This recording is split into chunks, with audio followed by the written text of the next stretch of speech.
पुराने शहर की तंग गलियों में एक लड़की रहती थी। नाम था सायरा।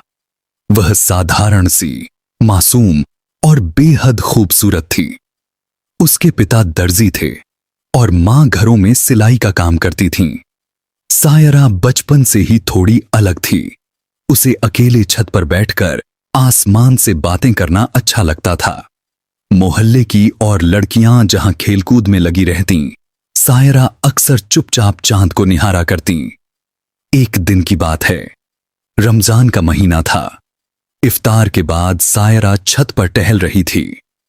आसमान में पूरा चांद था और हल्की ठंडी हवा चल रही थी। अचानक उसे ऐसा महसूस हुआ जैसे कोई उसे देख रहा हो। उसने इधर उधर नजर दौड़ाई, मगर कोई दिखाई नहीं दिया। उसने सोचा शायद उसका वहम है। लेकिन उस रात के बाद अजीब घटनाएं शुरू हो गईं। आधी रात को उसके कमरे में हल्की सी खुशबू फैल जाती, जैसे चंदन और केवड़े का मिश्रण हो। कभी खिड़की अपने आप खुल जाती, कभी पर्दे हिलने लगते, जबकि हवा बंद होती। सायरा डरती जरूर थी, मगर उसके दिल में अजीब सी खिंचाव भी महसूस होता। कुछ दिनों बाद उसे सपने आने लगे। हर सपने में एक लंबा, गोरा सा युवक दिखाई देता।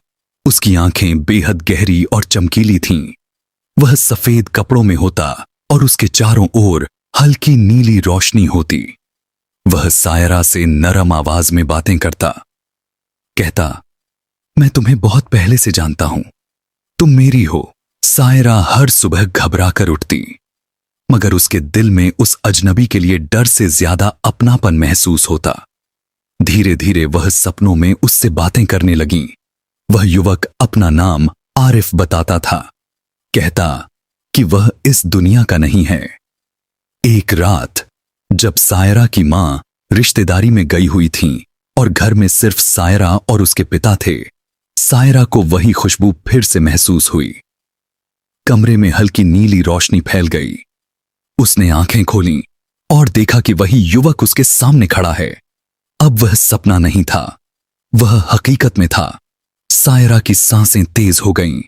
वह डर से कांप उठी। युवक ने हाथ उठाकर कहा, डरो मत, मैं तुम्हें कोई नुकसान नहीं पहुंचाऊंगा। सायरा ने कांपती आवाज में पूछा, तुम कौन हो? उसने जवाब दिया, मैं जिन्नात की दुनिया से हूं। तुम्हारे ख्यालों ने मुझे बुलाया है। तुम्हारी तन्हाई ने मुझे मजबूर किया कि मैं तुम्हारे पास आऊं। सायरा को समझ नहीं आ रहा था कि यह सब क्या हो रहा है। उसने कलमा पढ़ना शुरू किया। युवक पीछे हट गया, मगर गायब नहीं हुआ। उसने कहा, मैं बुरा जिन्न नहीं हूं, मैं तुम्हें चाहता हूं। उस रात के बाद आरिफ अक्सर आने लगा। कभी सायरा से बातें करता, कभी बस चुपचाप उसे देखता। धीरे धीरे सायरा उसके प्रभाव में आने लगी। उसे लगा जैसे कोई उसे सच्चा प्यार कर रहा है। आरिफ उसे कहानियां सुनाता, जिन्हों की दुनिया की, जहां आग से बने प्राणी रहते हैं, जहां समय का कोई बंधन नहीं। महीनों गुजर गए। सायरा अब बदल चुकी थी। वह कमजोर लगने लगी। उसका खाना कम हो गया। आंखों के नीचे काले घेरे आ गए। मां बाप चिंतित थे, मगर सायरा कुछ बताती नहीं थी। एक दिन अचानक सायरा बेहोश हो गई। उसे अस्पताल ले जाया गया। डॉक्टर ने जांच के बाद कहा, मुबारक हो, आपकी बेटी मां बनने वाली है। यह सुनते ही घर में सन्नाटा छा गया। सायरा अविवाहित थी। मां बाप के पैरों तले जमीन खिसक गई। सायरा खुद भी हैरान थी। उसने किसी इंसान को छुआ तक नहीं था। वह रोने लगी, अम्मी, मैंने कुछ गलत नहीं किया। रात को जब वह अकेली थी, आरिफ फिर आया। सायरा ने रोते हुए पूछा, यह सब क्या है? आरिफ ने धीमे से कहा, यह हमारा बच्चा है। सायरा के रोंगटे खड़े हो गए। लेकिन यह कैसे मुमकिन है? आरिफ बोला, हम जिन्नात इंसानों से रिश्ता बना सकते हैं। तुमने मुझे अपने दिल में जगह दी और मैंने तुम्हें अपनी दुनिया से जोड़ा। सायरा अब डर गई। उसे एहसास हुआ कि उसने अनजाने में कितनी बड़ी गलती कर दी। उसने कहा, मैं यह नहीं चाहती, मुझे इस सब से आजादी चाहिए। आरिफ का चेहरा कठोर हो गया। अब बहुत देर हो चुकी है। जैसे जैसे समय बीता, सायरा की हालत और खराब होती गई। उसका पेट बढ़ रहा था, मगर डॉक्टरों को सब कुछ अजीब लगता।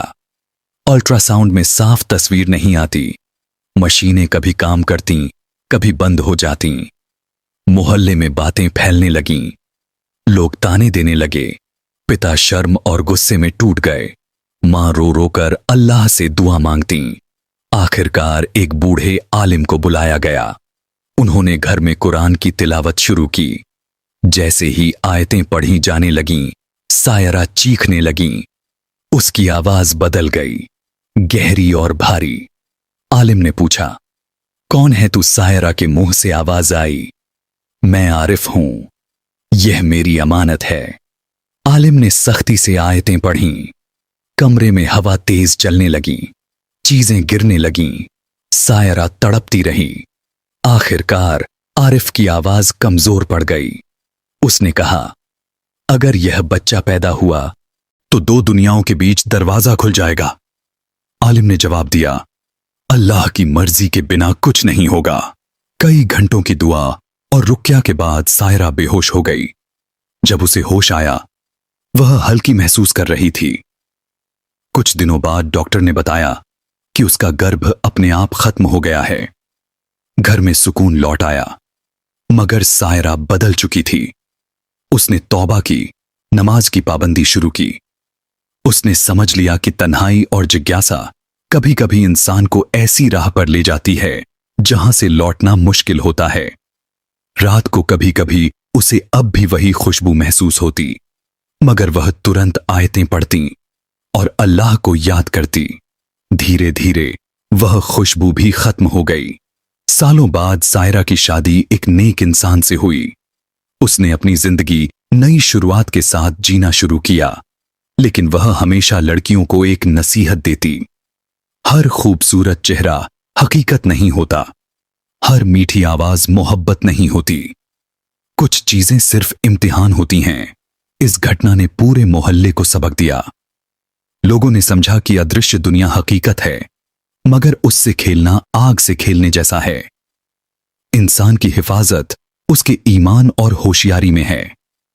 और सायरा की कहानी एक सबक बन गई कि तन्हाई में भी अपने दिल और दिमाग को मजबूत रखना जरूरी है, वरना अंधेरे में छिपी ताकतें इंसान को अपनी गिरफ्त में ले सकती हैं। अगर वीडियो अच्छा लगे तो वीडियो को लाइक करें और चैनल को सब्सक्राइब करना न भूलें। मिलते हैं एक और मजेदार वीडियो के साथ। तब तक के लिए धन्यवाद।